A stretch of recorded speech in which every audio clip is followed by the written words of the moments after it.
My Lord and my God, I firmly believe that you are here, that you see me, that you hear me.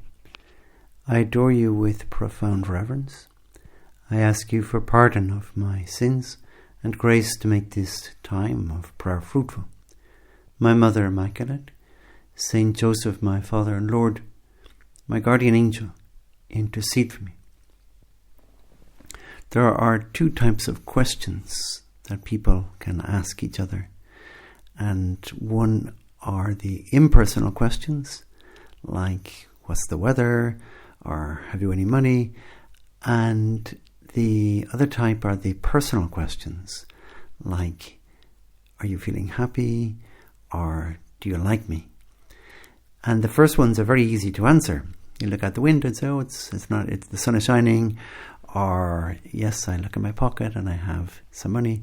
The other ones are a little more difficult, aren't they? They're personal questions. Are you happy? Do you like me? And in today's gospel, we see actually Jesus asking his disciples one of each type of question, an impersonal question, and then, as we'll see, a really very personal question.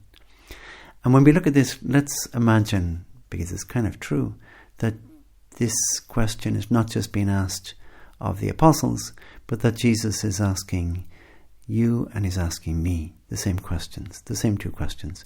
So the first question in the gospel, we're told that Jesus was praying and was in front of his disciples, and then he put this question to them. This is the impersonal question. Who do the crowds say I am? Very simple question. Who do people think I am? And the answer is very simple, because the apostles know what people are saying. And so the answer is, some people think you're John the Baptist, other people think you're Elijah or one of the other prophets. That's it. That's the impersonal question and the simple answer. And you could say, if Jesus, as you would imagine, our Lord's asking you and asking me, who do people that you know, who do they think I am? And if we were being honest, we might say, Jesus, many people that I know, unfortunately, I have to say, they don't think about you at all. They really don't ask that question. Who are you?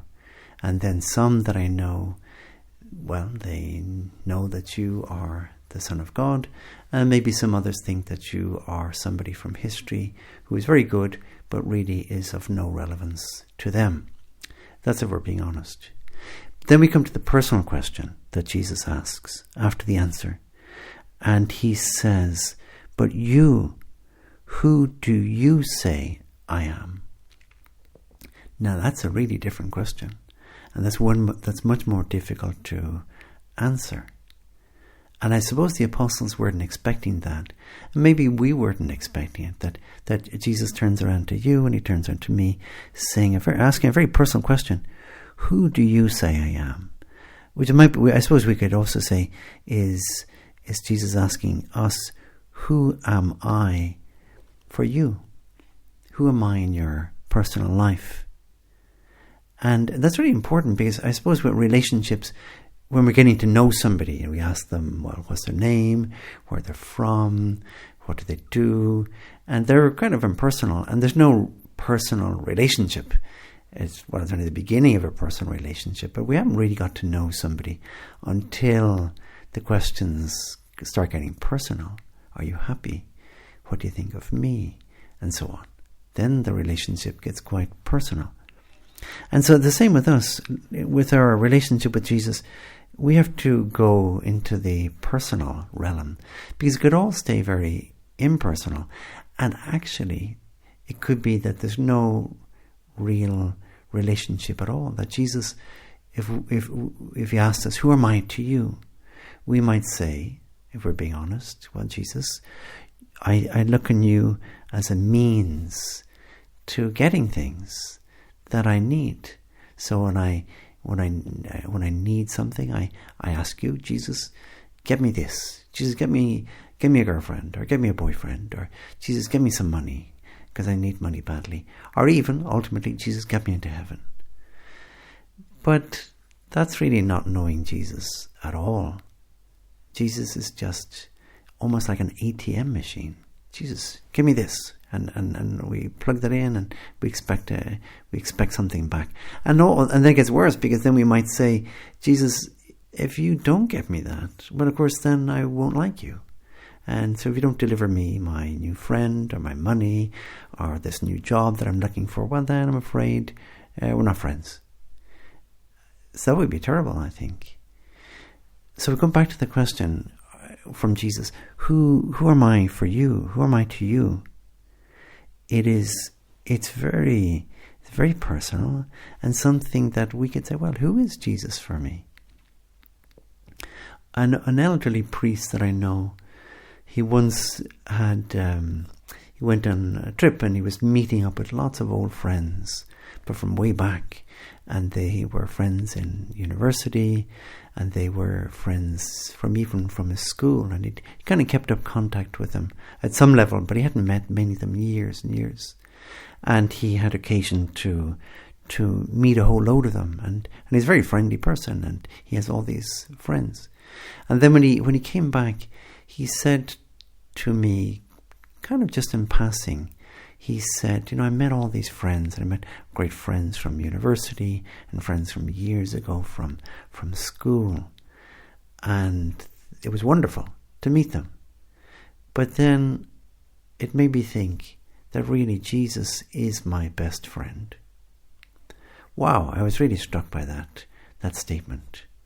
He's thinking of all these great friends, but then thinking that really, of them all, Jesus was really his best friend. It would be wonderful if we could say that, if Jesus says, who am I to you? Who am I for you? And then we could say, Lord, you are so special. You are my greatest friend. Not because you give me this, you give me that. That relationship is mercenary.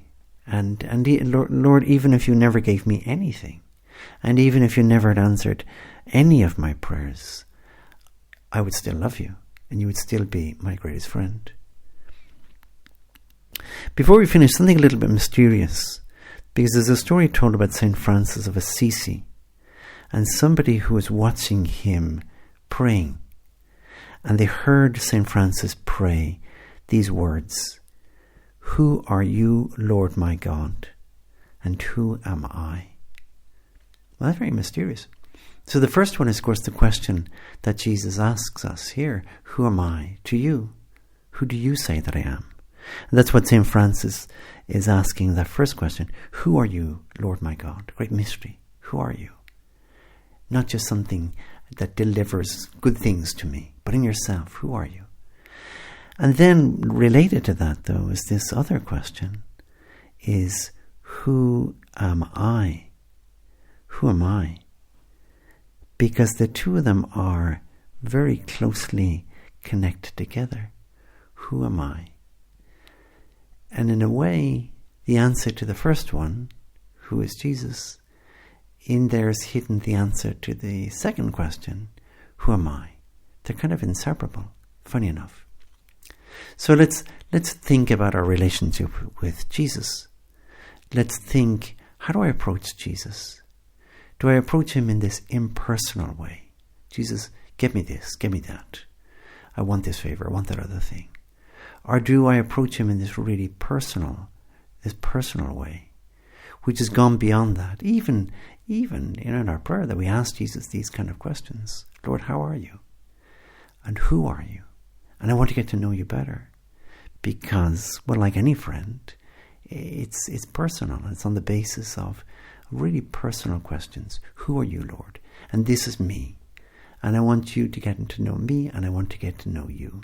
And that's a really personal relationship. That's a friendship. Let's ask Our Lady. We often finish up these 10 minutes of prayer turning to Our Lady.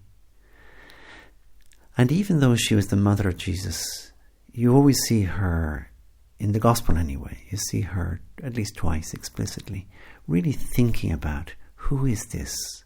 He's my baby, he's my child, and yet he's a great mystery, this person.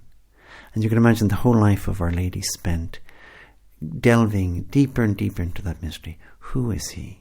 Who is Jesus? And then in that mystery is hidden in some way the answer to the question also that Our Lady would ask, who am I? I give you thanks, my God, for the good resolutions, affections, and inspirations you have communicated to me in this meditation. I ask you for help to put them into effect.